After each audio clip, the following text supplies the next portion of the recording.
Jeffrey Epstein co-conspirator Ghislaine Maxwell is asking the Supreme Court to overturn her sex trafficking conviction, arguing she should have been shielded under an earlier plea agreement between Epstein and federal prosecutors in Florida. It comes as President Donald Trump continues to brush off questions about a pardon, but hasn't ruled it out.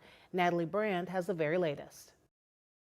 Days after Ghislaine Maxwell sat for an interview with the Trump administration's Deputy Attorney General Todd Blanche about the Jeffrey Epstein case, she renewed a request for the U.S. Supreme Court to hear an appeal of her 2021 conviction of grooming underage girls for sexual abuse. Maxwell's attorney, David Marcus, in a statement even appealed to President Trump himself, quote, to recognize how profoundly unjust it is to, quote, scapegoat Maxwell for Epstein's crimes. Speaking to reporters in Scotland Monday, the president faced more questions about the Epstein files and a potential pardon for Maxwell. Well, I'm allowed to give her a pardon, but nobody's approached me with it. Nobody's asked me about it.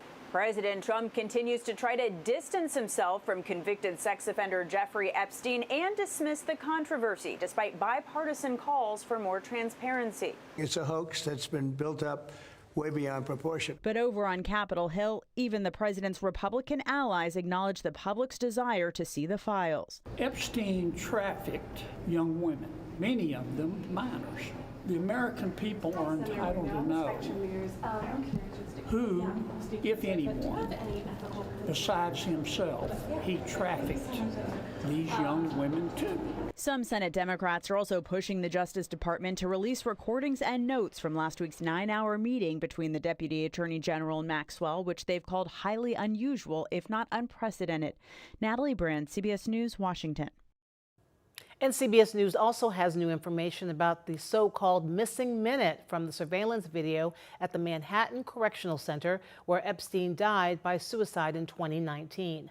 A government source says the FBI is in possession of a copy of the video that does not jump forward 1 minute. It's unclear why that section was missing when the FBI released what it said was raw footage from that night.